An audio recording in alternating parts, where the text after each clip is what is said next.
Hello everyone, আমার ভাই শ্বশুরবাড়ি থেকে বাড়িতে আসলো আর আমিও আসলাম।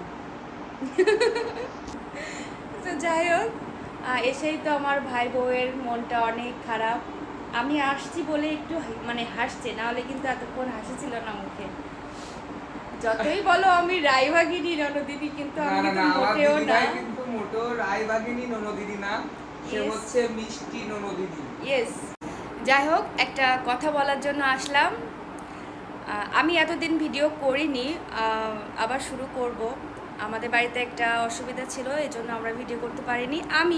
আমি ভিডিও করতে পারিনি। তো যাই হোক,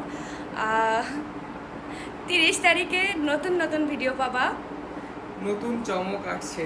ইয়েস। তো দেখতে থাকো আর তোমরা গেস করো যে 30 তারিখ থেকে কি হতে পারে। হ্যাঁ, তোমরা গেস করো আর অবশ্যই কমেন্টে জানাবা।